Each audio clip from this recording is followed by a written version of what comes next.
Seigneur. Père Jacques, notre curé, Hubert, notre diacre, les bienfaiteurs de Saint-Joseph et tous les paroissiens vous accueillent en ce jour avec une grande joie pour le 166e pèlerinage de Saint-Joseph du Chêne. Nous souhaitons également la bienvenue à vous tous, pèlerins venus de tous les horizons, ainsi qu'aux membres des paroisses Saint-Maurice et Saint-Benoît. Ce lieu unique, vous l'avez déjà découvert il y a 10 ans. Notre communauté est heureuse, en cette année Saint-Joseph, de célébrer cette Eucharistie avec vous.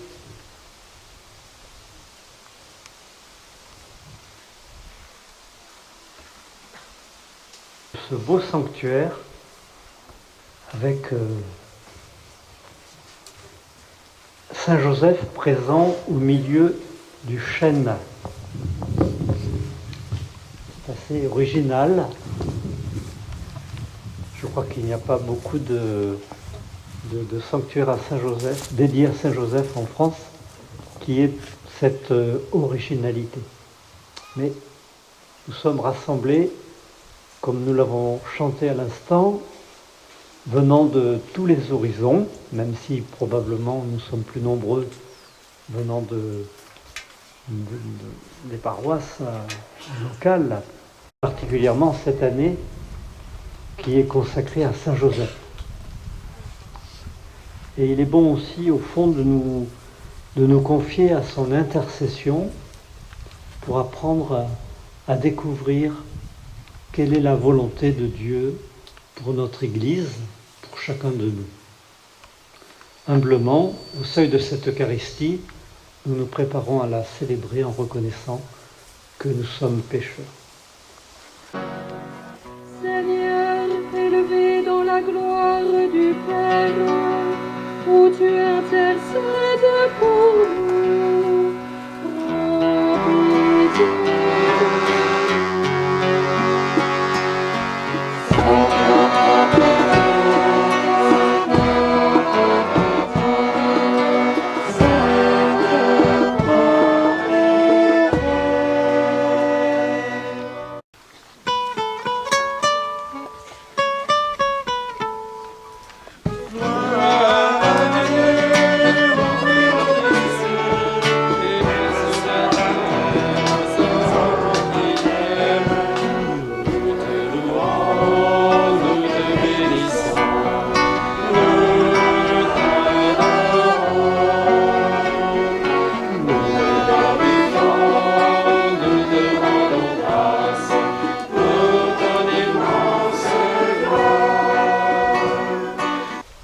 Lecture du livre de Ben Sirac le Sage.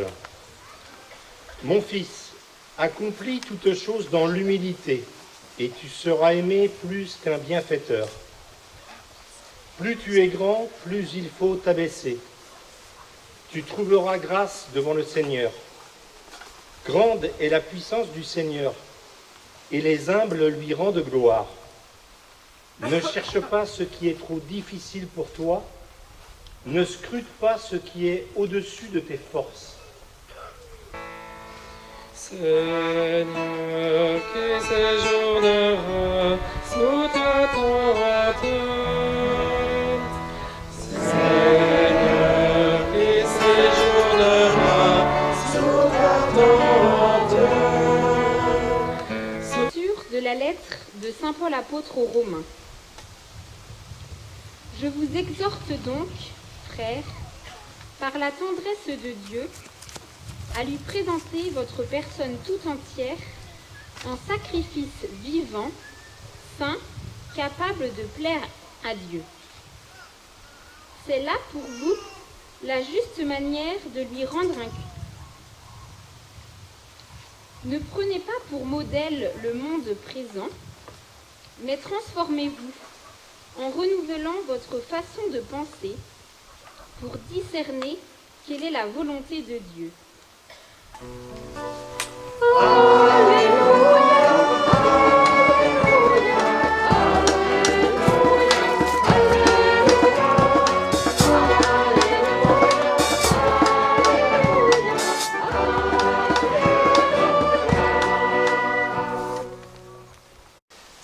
Le Seigneur soit avec vous. Et avec votre esprit. Évangile de Jésus-Christ selon saint Matthieu. Gloire à toi, Seigneur. Jacob engendra Joseph, l'époux de Marie, de laquelle fut engendré Jésus, que l'on appelle Christ. Or, voici comment fut engendré Jésus-Christ. Marie, sa mère, avait été accordée en mariage à Joseph. Avant qu'ils aient habité ensemble, elle fut enceinte par l'action de l'Esprit Saint. Joseph, son époux, qui était un homme juste et ne voulait pas la dénoncer publiquement, décida de la renvoyer en secret. Comme il avait formé ce projet, voici que l'ange du Seigneur lui apparut en songe et lui dit « Joseph, fils de David, ne crains pas de prendre chez toi Marie, ton épouse, puisque l'enfant qui est engendré en elle vient de l'Esprit Saint. » Accepter au fond de changer ses plans pour permettre à Dieu d'accomplir le mystère du salut. Je pense que nous devons tous nous demander, nous dire qu'à la petite place que nous occupons, une place très modeste, très petite, à l'échelon de l'histoire même de l'Église, nous avons tous quelque chose à apporter pour que le règne de Dieu grandisse autour de nous. Et peut-être c'est ce que le Seigneur nous demande, au fond. Il nous demande de faire ce que nous pouvons faire pour que le règne de Dieu arrive et puisse croître. Alors, nous avons nous aussi, à la suite de Saint Joseph, à accepter probablement tous à changer nos plans, peut-être on appelle ça la conversion, à nous convertir pour que le Seigneur soit davantage annoncé, connu et puisse rayonner d'une façon plus grande encore autour de nous.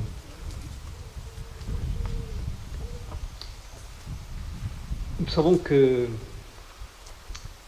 nous avons entendu ça un instant dans l'Évangile, que l'ange est apparu en songe à Joseph pour lui demander de revenir sur cette décision un peu première qu'il avait prise de répudier cette jeune fille qui était sa fiancée, Marie, qui était enceinte. Et l'Évangile dit, Joseph, vous pensez à la répudier. Et voilà que l'ange apparaît à Joseph pour l'inviter à prendre précisément Marie, son épouse, avec elle, parce que celui qui est en elle, qu'elle attend, eh bien c'est celui qui va sauver son peuple. Et Joseph, en se réveillant, accepte. En ce sens, il obéit à Dieu. Il nous faut apprendre à changer. Il nous faut apprendre à nous convertir. Il nous faut apprendre à découvrir ce qui est bon, ce qui plaît à Dieu, ce qui est parfait.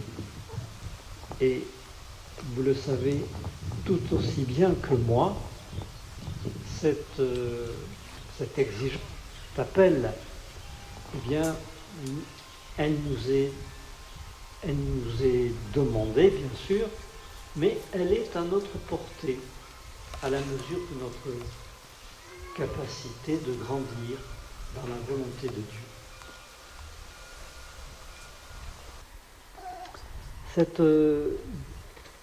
cette parole du sage, de Ben Sirac le sage. Ne cherche pas ce qui est, c'est une phrase de la première lecture, ne cherche pas ce qui est trop difficile pour toi. Ne scrute pas ce qui est au-dessus de tes forces.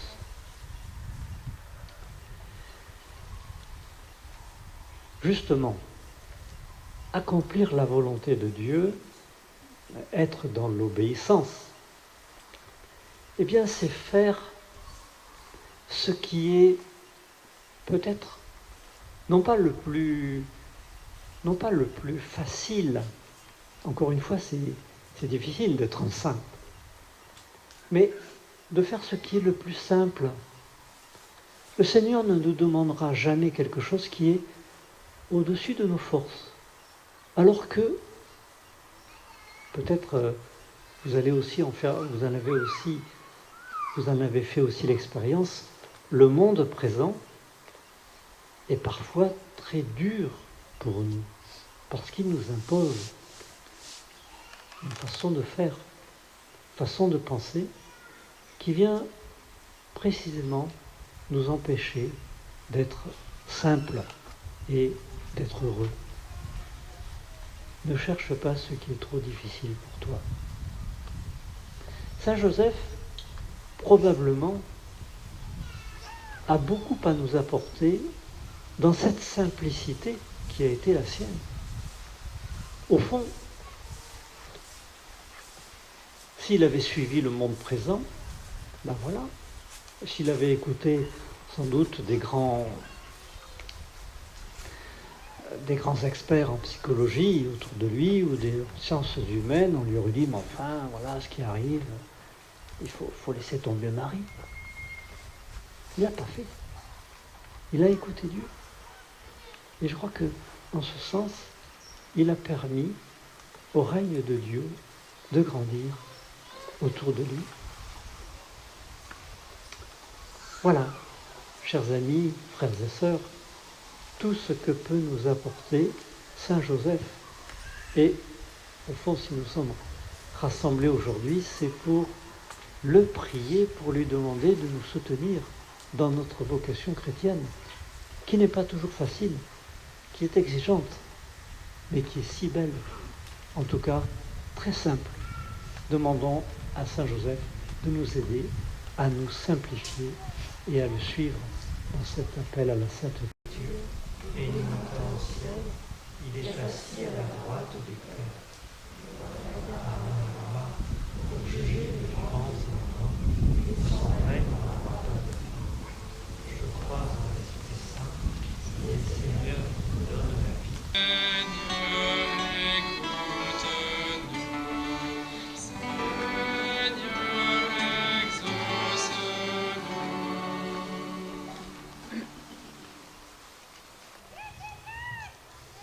Avec Saint Joseph, gardien de l'Église, confions notre pape François, les évêques, les prêtres et les nombreuses vocations sacerdotales dont notre pays a besoin.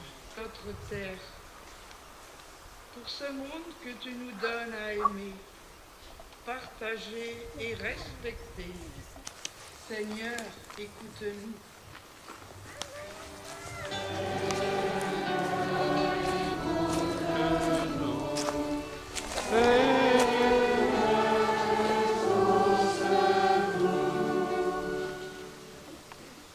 Seigneur, nous te rendons grâce pour tous ceux qui font découvrir l'amour du Seigneur en visitant les malades et les prisonniers. Confions les enfants, les jeunes et leurs parents, les enseignants, les personnels d'éducation, pour qu'ils cheminent confiants de la présence du Seigneur dans leur vie de tous les jours. Seigneur, écoute-nous.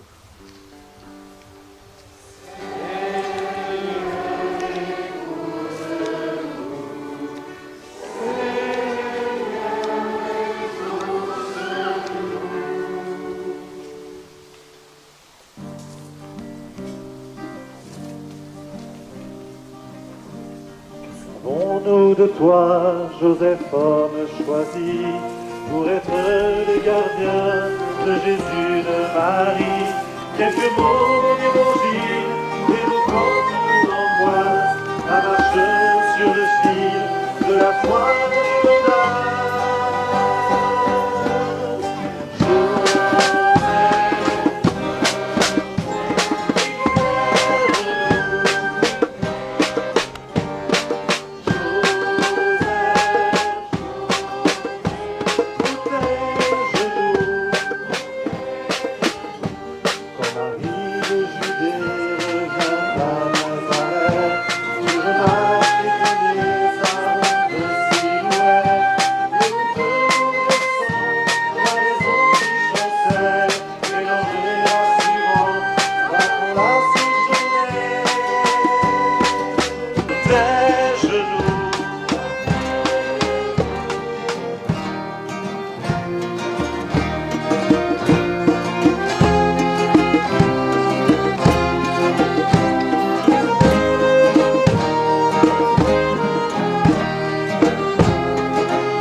Et tous les saints qui ne cessent d'intercéder pour nous.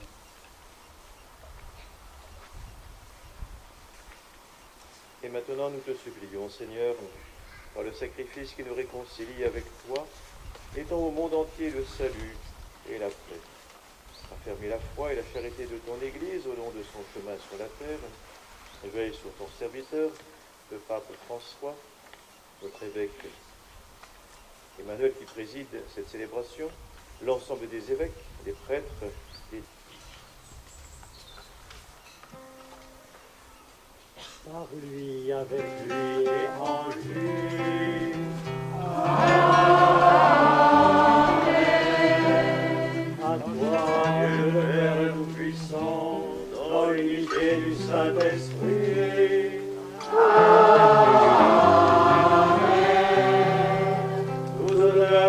Gloire pour les siècles des siècles.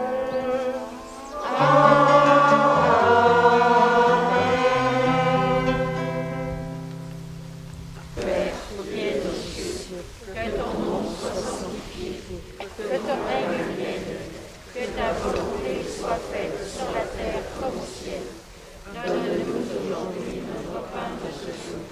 Pardonne-nous nos offenses, comme nous pardonnons aussi à ceux qui nous ont offensés, et ne nous laisse pas entrer en tentation, mais délivre-nous du mal. Délivre-nous de tout mal, Seigneur, et donne la paix à notre temps. Par ta miséricorde, libère-nous du péché. Rassure-nous devant les épreuves en cette vie où nous espérons le bonheur que tu promets et l'avènement de Jésus-Christ notre Sauveur.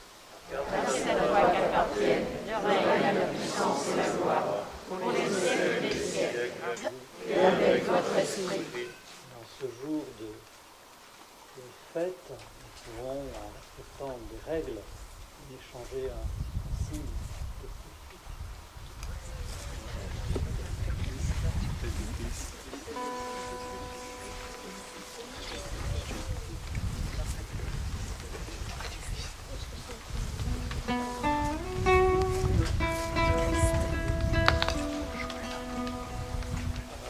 de Dieu qui enlève le péché du monde, profitez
Merci au Père Denis aussi, nouveau directeur des pèlerinages du diocèse d'Angers.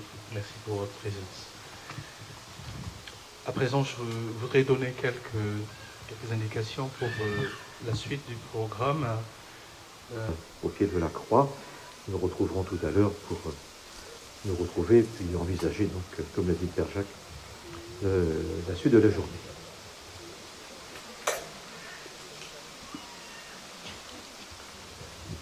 Le Seigneur soit avec vous.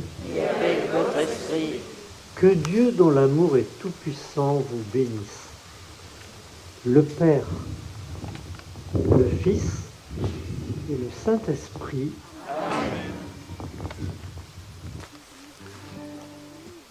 Allez dans la paix du Christ.